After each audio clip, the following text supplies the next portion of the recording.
आज मैं एक ऐसा मूवी एक्सप्लेन करने जा रहा हूँ जो अकेले एक लड़की जंगल के बीच फंस जाते हैं। आखिर क्या होता है उस लड़की के साथ। मूवी के शुरुआत में हमें एक जेसिका नाम की लड़की को दिखाया जाता है जो उसके हस्बैंड कुछ दिन पहले मर चुका है और वो अभी अकेले रह चुका है।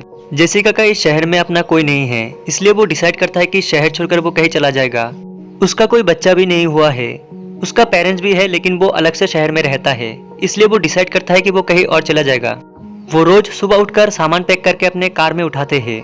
वो पूरी तैयारी के साथ अपने कार लेकर वो कहीं अनजान जगह पर जाने लगते हैं। जेसिका को खुद भी नहीं पता है कि वो कहाँ जाने वाला है। तभी हमें दिखाया जाता है वो इस सिटी छोड़ के कहीं और जगह से जाने लगते हैं जो एक पहाड़ी रास्ते को दिखाया जाता है।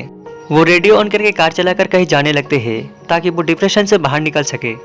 जेसिका तभी कार चलाते हुए एक चीज नोटिस करते हैं जहाँ पर वो देखते हैं एक ब्लैक कलर के कार उसे फॉलो कर रहा है। वो जितना भी साइड देता है वो कार उससे उतना ओवरटेक करते हैं। जेसिका ये सब देखकर बहुत घबरा जाता है, वो बहुत डर जाता है और इसलिए वो तेजी से गाड़ी चलाना शुरू करता है। लेकिन वो देखते हैं उस गाड़ी को वो पीछे से आ रहा है और उसे फॉलो कर रहा है।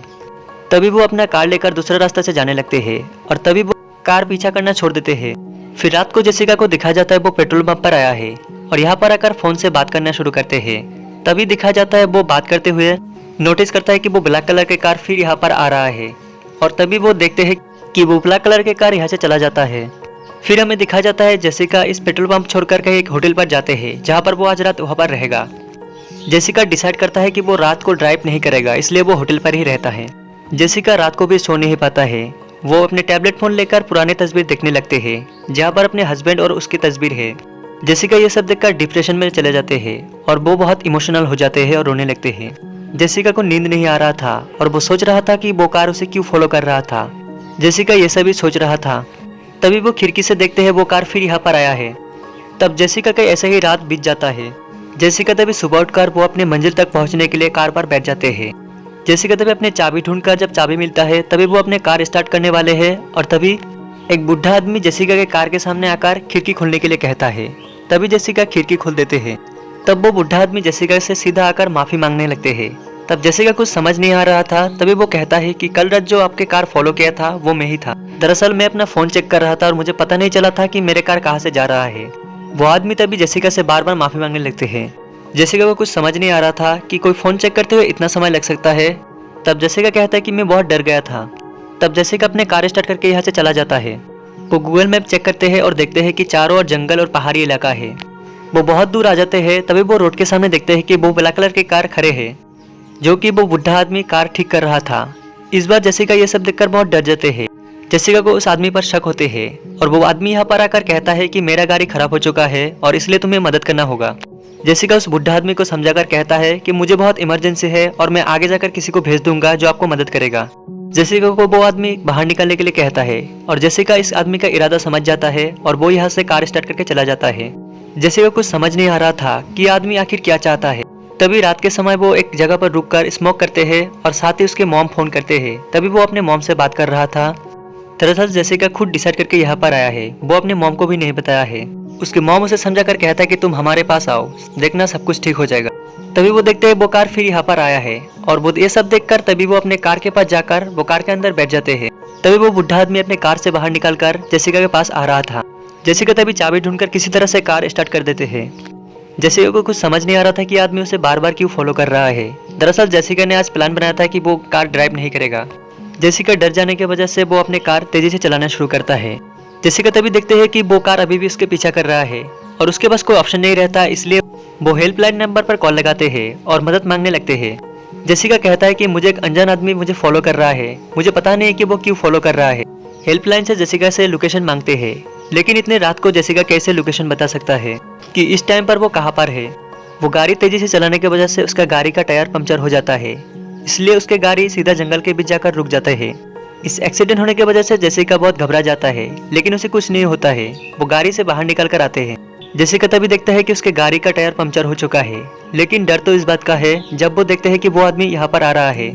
वो ब्लैक कलर के कार यहाँ पर आकर रुक जाते हैं और वहाँ से वो आदमी बाहर निकलकर उसके पास आ रहा था। तभी जेसिका ये सब देखकर वो दौड़कर अपने कार के पास जाते हैं। वो कार के अंदर आकर लॉक कर देते हैं। वो आदमी तभी जेसिका के कार के पास आकर जेसिका के कार पर अटैक करते हैं और सारे कांच तोड़ देते हैं। वो आदमी जेसिका के पास आकर जेसिका को एक इंजेक्शन लगा देते हैं, जहाँ से जेसिका बेहोश हो जाते हैं। फिर जेसिका का जब आँख खोलते हैं तब वो देखते हैं कि वो एक कॉटेज के अंदर है। जेसिका तभी वहाँ से उठकर खड़े हो जाते हैं और सीधा वो खिड़की के पास जाते हैं, जहाँ पर जाकर वो देखते हैं कि वहाँ पर वो आदमी बाहर खड़े हुए थे। तभी जेसिका चिल्लाकर कहता है कि मुझे छोड़ दो। जेसिका बहुत रिक्वेस्ट करते हैं उसे छोड़ने के लिए, लेकिन वो आदमी अपना भयानक रूप दिखाकर यहाँ से चला जाता है। जेसिका तभी सोच में पड़ जाता है कि वो यहाँ से कभी बाहर निकल पाएगा या नहीं, और उसके साथ क्या होगा और वो आदमी उसके साथ क्या करेगा। तभी रात के समय वो आदमी कॉटेज के अंदर जेसिका के पास आते हैं। तब जेसिका रिक्वेस्ट करके कहता है कि तुम्हें जितना पैसा चाहिए उतना ही पैसा मिलेगा, लेकिन बदले में मुझे तुम छोड़ दो। जेसिका कहते हैं मैं तुम्हें बहुत सारा पैसा दूंगा और मैं किसी को नहीं बताऊंगा। तभी वो आदमी मुस्कुरा कर कहता है कि तुम पहले लड़की नहीं हो, इससे पहले बहुत लड़के आया था और मुझे बहुत सारा पैसा ऑफर किया था। तब इस आदमी का इरादा क्या है वो जेसिका समझ जाता है, और वो समझ जाता है कि आदमी एक साइको है जो कभी भी उसे नहीं छोड़ेगा। यह आदमी लड़कियों के साथ बुरा काम करते हैं और उसे मार देते हैं। फिर अगले दिन सुबह उठकर जेसिका देखते हैं कि वो उसी कमरे में ही है। वो डिसाइड करता है कि किसी भी हालत पर ही हो वो यहाँ से निकल कर ही रहेगा। तभी जेसिका मौका देखकर अपने दरवाजा खोलने के लिए कोशिश करता है। तभी वो दरवाजा खोलने के लिए चाबी ढूंढता है। चाबी दरवाजा का बाहर होता है और इसलिए वो कपड़े की मदद से वो चाबी यहाँ पर लाते हैं। तभी वो चाबी से दरवाजा खोलकर बाहर आते हैं। वो तभी बाहर आते ही ऊपर के कमरे में आ जाते हैं, लेकिन यहाँ पर आने के बाद भी उस आदमी को देखकर वो छुप जाते हैं। जेसिका तभी वहाँ पर छुपकर सब कुछ देखता है कि वो आदमी यहाँ पर क्या कर रहा है। तभी देखते हैं वो आदमी वहाँ पर जाकर बैठ जाते हैं और बैठने के बाद वहाँ पर किसी से फोन पर बात करते हैं। तब जेसिका समझ जाता है इस आदमी का फैमिली भी है, तो भी ये आदमी बुरा काम करते हैं। जेसिका तभी मौका देखकर इस घर से बाहर निकलकर वो दौड़कर सीधा जंगल की तरफ बढ़ने लगते हैं। जेसिका को इस जंगल के बारे में कुछ भी नहीं पता है कि वो किस तरफ से जाएगा, तो भी वो दौड़कर जंगल की तरफ जाते हैं। तभी वो आदमी भी जान जाता है कि जेसिका भाग चुका है और उसे फॉलो करते रहता है। जेसिका दौड़ते हुए गिर जाते हैं और तभी उसके पैरों में जख्मी हो जाते हैं। वो आदमी जेसिका को देख लेते हैं और जेसिका की तरफ आगे बढ़ने लगते हैं। तभी जेसिका आगे बढ़ते हुए एक नदी के सामने जाते हैं। तभी जेसिका के पास कोई ऑप्शन नहीं रहता, इसलिए उसे नदी पार करना होगा और वो नदी की तरफ कूद जाते हैं और वो नदी पार होकर बहुत दूर आ जाते हैं। वो किसी तरह से अपने जान बचा लेते हैं और वो नदी के किनारे से आने लगते हैं। उसके पैर बहुत जख्मी हो चुका है, इसलिए वो आगे नहीं बढ़ पा रहा है। तभी वो एक लकड़ी की मदद से आगे बढ़ते रहते हैं। वो जंगल के चारों ओर घूमकर देखते हैं और वो समझ जाता है कि जंगल में कोई भी नहीं रहता है। जेसिका तभी यहाँ पर एक बुढ़ा आदमी देखकर अटैक कर देते हैं। वो बहुत डर जाते हैं, इसलिए उस पर अटैक करते हैं। जेसिका तभी उस आदमी से सॉरी कहता है और मदद मांगता है। दरअसल ये आदमी जंगल में शिकार करने के लिए आया है। तभी वो आदमी जेसिका को अपने कार के पास ले जाते हैं। जेसिका तभी जूते मांगते हैं और वो आदमी एक जूते देते हैं। तब वो आदमी जेसिका को अपने कार के अंदर बैठा कर कहता है कि मैं तुम्हें जंगल के बाहर छोड़ दूंगा। फिर कुछ ही दूर जाने के बाद कार के सामने एक पेड़ पड़े हुए थे। तभी दोनों मिलकर उस पेड़ को हटाने के लिए कोशिश करता है, लेकिन इसमें दोनों नाकामयाब होते हैं। फिर जेसिका की नजर उस आदमी पर पड़ते हैं जो ब्लैक कार लेकर यहाँ पर आ रहा है। तभी इस आदमी के हाथों में बंदूक देखकर वो आदमी थोड़ा सतर्क हो जाते हैं। जेसिका के बारे में कहता है कि वो मेरी बहन है और उसका तबीयत खराब है, उसे कुछ भी याद नहीं रहता है, इसलिए मैं उसे लेने आया हूँ। जेसिका तभी कहता है ये आदमी झूठ बता रहा है, ये मुझे किडनैप करके ले गया था। तभी वो आदमी जेसिका के पास आकर गले लगाते हैं, लेकिन इस आदमी को कुछ समझ नहीं आ रहा है कि किस पर विश्वास करेगा। जेसिका तभी इस आदमी को धक्के मार के गिराकर वो दौड़कर चले जाते हैं। फिर इस दोनों आदमी के बीच एक फाइट होते हैं और उस साइको आदमी इस आदमी को मार देते हैं। जेसिका ये सब देखकर बहुत डर जाते हैं और वो सीधा जंगल के बीच जाते हैं। जेसिका जंगल के बहुत दूर आ जाते हैं और यहाँ पर बारिश भी शुरू होते हैं। तभी जेसिका एक गुफा के अंदर जाकर छुप जाते हैं। तभी वो साइको आदमी जेसिका के पास आना शुरू करता है। जेसिका जिस गुफा के अंदर छुपा हुआ है उस गुफा के पास आकर वो गोली करना शुरू करता है। तभी जेसिका के पैरों में लग जाते हैं, तो भी वो आवाज नहीं निकालते हैं। फिर अगले दिन सुबह देखते हैं जेसिका उस जंगल के बीच है। यहाँ पर उस आदमी को नहीं देखते हैं और जेसिका को थोड़ा हिम्मत आने लगते हैं। वो कुछ ही दूर जाने के बाद उस ब्लैक कलर के कार को देखते हैं। वो देखते हैं कि उस आदमी का डेड बॉडी लेकर मिट्टी में दफनाने के लिए जा रहा है। तभी जेसिका डिसाइड करता है कि वो उस कार के पास जाएगा। वो प्लान बनाया है कि इस कार के पास आकर वो कार लेकर यहाँ से चला जाएगा।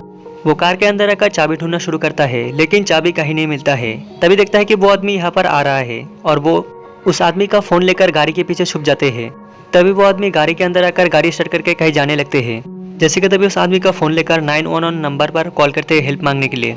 जेसिका उस आदमी को मारने के लिए पहले से रेडी था और उस आदमी को जख्मी कर देते हैं। तभी वो गाड़ी डिसबैलेंस हो जाते हैं और एक्सीडेंट हो जाते हैं, लेकिन दोनों इस हादसे में बच जाते हैं, किसी को भी कुछ नहीं होता है। जेसिका तभी फोन लेकर उस पहाड़ के ऊपर जाने लगते हैं। यहाँ पर इस आदमी को भी कुछ नहीं होता है और वो भी बाहर निकलते हैं। जेसिका तभी उस बुढ़ा आदमी के घर पर फोन करके सब कुछ बता देता है कि यह आदमी यहाँ पर क्या कर रहा है। दरअसल उस आदमी का फैमिली नहीं जानता है कि आदमी यहाँ पर है। वो लोग जानता है कि वो आदमी कैलिफोर्निया में काम करते हैं। जेसिका तभी उस आदमी के वाइफ को सब कुछ बता देता है कि वो अभी कहाँ पर है, पूरा डिटेल्स देते हैं। वो आदमी जेसिका के सारे बात सुन लिया है और उसे वो बहुत गुस्सा आते हैं। तभी दोनों के बीच एक जोरदार फाइट होता है। यहाँ पर हमें समझ आता है कि दोनों में से कोई भी हार मानने वाले नहीं है। तभी जेसिका फाइनली इस आदमी को मार डालता है। तभी यहाँ पर हमें एक हेलीकॉप्टर का आवाज सुनाई देता है जो जेसिका को लेने के लिए आ रहा है। सो दोस्तों मूवी यहीं से हैप्पी एंडिंग होता है। मूवी कैसा लगा तो कमेंट करके जरूर बताना, और अगर मूवी अच्छा लगा तो प्लीज लाइक शेयर और सब्सक्राइब जरूर करना।